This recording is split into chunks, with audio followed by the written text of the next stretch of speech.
Hello students, नमस्कार। Online class में आप सभी का स्वागत है।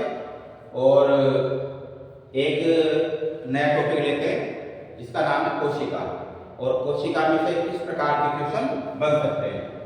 तो देखिए, सर्वप्रथम देखते हैं कोशिका की खोज और नामकरण। तो कोशिका की जो खोज है वह किसने की थी, आपको पता होगा, रॉबर्ट हुक ने। रॉबर्ट हुक 1665 में कोशिका की खोज की थी।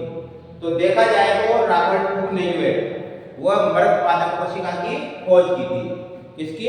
मृत पादप कोशिका की। क्योंकि इन्होंने सर्वप्रथम जो लकड़ी का जो कार्य होता है, कार्य, तो उसके अंदर अपने द्वारा बनाए गए माइक्रोस्कोप से छोटे छोटे कोष्ठों को देखा था। ऐसे कार का होता है, जैसे कांच, पहले जो कांच की बोतल चलती थी, कांच की बोतल हुआ करती, जिसमें एक ढक्कन लगाया जाता है। पहले इसके लकड़ी होती है ना, उसके ढक्कन आते थे, उसको कार। तो कार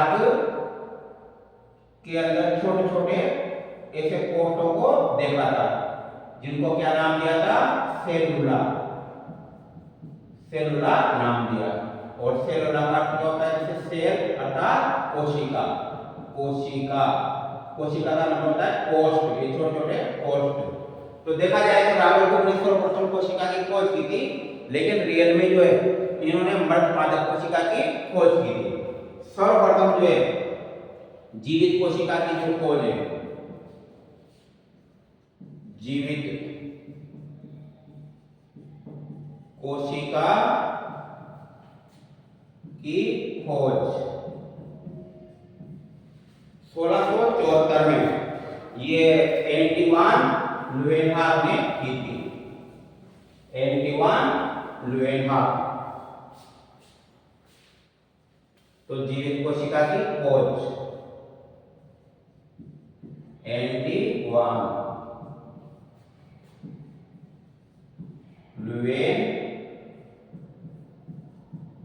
लुएनहाक ने 1674 में।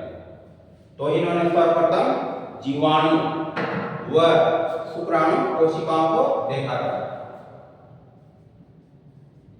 सर्वप्रथम जीवाणु व शुक्राणु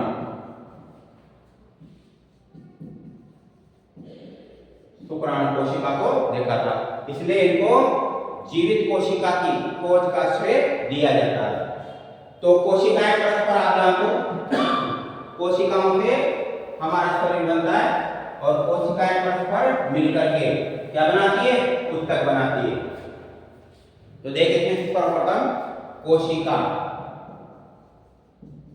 कोशिकाएं जब परस्पर मिलेगी तो ऊतक बनते हैं। ऊतक से फिर अंग बनते हैं, और जब अंग परस्पर मिलते हैं तो तंत्र बनते हैं, और विभिन्न प्रकार के जो तंत्र होते हैं उनसे मिलकर शरीर बनता है। शरीर, तो आपने देखा होगा मानव शरीर कौन कौन से तंत्रों से मिलकर के बना होता है। देखा होगा नंबर 1 में, जैसे पट में चलते हैं पाचन तंत्र, पाचन तंत्र, श्वसन तंत्र, उत्सर्जन तंत्र,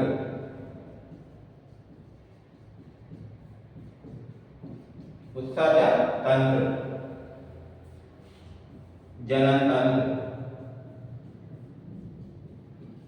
जनन तंत्र।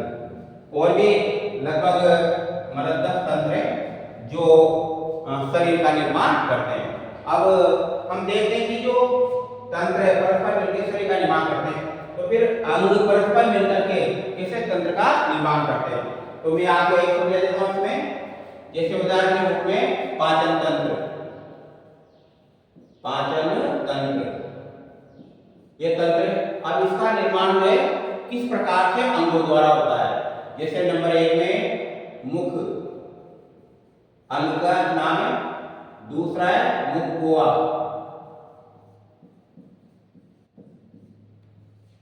तीसरा ग्रसनी,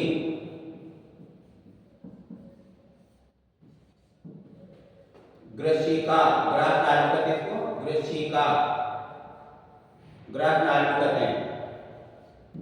आमाशय,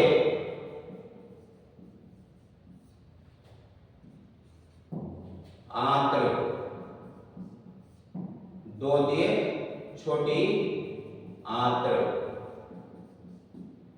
इनके विभाग होते बाध्यदायी बड़ी आंत्र। तो ये सभी क्या है, सभी अंग है और अंग परस्पर मिलकर किसका निर्माण करते हैं, ये तंत्र का निर्माण अर्थात पाचन तंत्र का निर्माण करते हैं।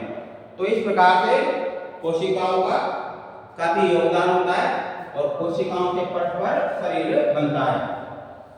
अब देखते हैं इसमें कोशिका में सबसे जो बाहर का आवरण है, अगर हम कोशिका के रूप में देखें तो देखिए कोशिका, कोशिका को दो भागों में विभाजित किया जा सकता है। जैसे सबसे बाहर का आवरण कोशिका झिल्ली, और कोशिका झिल्ली के अंदर जो द्रव्य भरा होता है जीव द्रव्य, जीव द्रव्य, जीव द्रव्य को प्रोटोप्लाज्म भी कहते हैं और उसको सेल मेम्ब्रेन कहा जाता है। जीव द्रव्य जो है उसको दो भागों में विभाजित किया जा सकता है। जीव द्रव्य को एक तो कोशिका द्रव्य,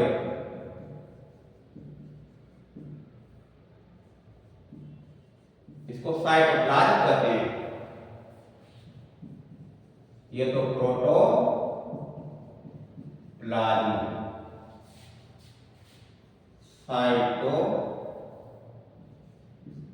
साइटोप्लाज्म। तो जीव द्रव्य को दो भागों में, एक कोशिका द्रव्य में, एक केंद्रक में। देखा जाए तो जीव द्रव्य, कोशिका द्रव्य दोनों एक ही होते हैं, लेकिन फिर भी इसमें अंतर होता है। देखना ध्यान रखना, जैसे ये कोशिका है और इसमें ये केंद्रक है और इसमें ये द्रव्य भरा हुआ है, तो ये केंद्रक सहित, ये केंद्रक है, केंद्रक सहित इस संपूर्ण कोशिका में जो द्रव्य भरा रहता है वो क्या कहलाता है, जीव द्रव्य, जीव द्रव्य अर्थात प्रोटोप्लाज्म कहलाता है। और ये केंद्रक झिल्ली और ये कोशिका झिल्ली, इन दोनों झिल्लियों के बीच में जो द्रव्य भरा होता है वो क्या कहलाता है, कोशिका द्रव्य, कोशिका द्रव्य। इस प्रकार से ये तो याद रखिए। अब इसमें चलते हैं, कोशिका द्रव्य जो है उसको दो भागों में विभाजित किया जा सकता है। एक तो सजीव पदार्थ और एक निर्जीव पदार्थ। सजीव पदार्थ और एक निर्जीव पदार्थ। तो जो सजीव पदार्थ रहते हैं उसमें फर्स्ट में अगर करें तो माइटोकॉन्ड्रिया, माइटोकॉन्ड्रिया, दूसरा अंतर प्रद्रवी जालिका, अंतर प्रद्रवी जालिका, इसको ईआरडी कहते हैं, एंडोप्लाज्मिक रेटिकुलम। तीसरा होता है गोल्गी काय, गोल्गी काय। इस प्रकार से नंबर 4 में, नंबर गोल्गी काय के बाद लाइसोसोम, लाइसोसोम, 5 में राइबोसोम, राइबोसोम, 6 में सेंट्रोसोम, सेंट्रोसोम यानी कि तारकाय, 7 में काय, सूक्ष्म काय। 8वें सूक्ष्म नलिकाएं, सूक्ष्म नलिकाएं। पक्ष्माविकाएं, पक्ष्माविकाएं या कशाविकाएं, कशाविकाएं। और नंबर 10 में होते हैं लवक। तो इस प्रकार से आपने देखा कि कितनी कुल मिला के 10 संरचनाएं इसमें आती है, सजीव पदार्थ के अंतर्गत आती है। और उसके बाद आते हैं निर्जीव में। तो निर्जीव में देखिए नंबर 1 में मृत्तिकाएं, वसा बिंदुक, वसा बिंदुक और ग्लाइकोजन कण, ग्लाइकोजन कण। तो इस प्रकार से ये कोशिका द्रव्य के अंतर्गत आते हैं। और अब चलते हैं केंद्रक। तो इसमें मेन मुख्यतः केंद्रक की संरचना आती है। और केंद्रक के कितने भाग होते हैं? 4 भाग होते हैं। नंबर 1 में देखिए केंद्रक झिल्ली, केंद्रक झिल्ली ये सबसे बाहर का केंद्रक में है ना, सबसे बाहर की झिल्ली होती है। केंद्रक झिल्ली के अंदर क्या भरा होता है? केंद्रक द्रव्य, केंद्रक द्रव्य। केंद्रक द्रव्य के अंदर क्या पाई जाती है? क्रोमेटिन जालिका, क्रोमेटिन जालिका, क्रोमेटिन जालिका। और नंबर 4 में क्रोमेटिन जालिका आगे क्या करती है? टूट करके क्या बनाती है? गुणसूत्र बनाती है। और इस केंद्रक इसमें जो है केंद्रक, उसके अंदर एक घनाकार गोलाकार रचना पाई जाती है, इसका नाम है केंद्रिका, केंद्रिका। तो इस प्रकार से ये संरचनाएं पाई जाती है।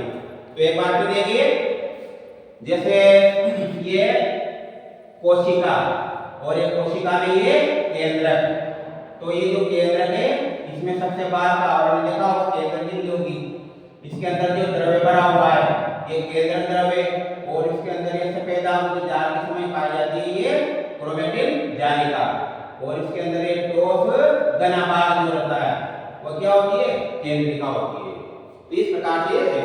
अब कल हम इसमें स्टडी करेंगे कि इसमें कौन कौन से टॉपिकों में से कौन कौन से क्वेश्चन आते हैं। बाकी कल स्टडी करेंगे।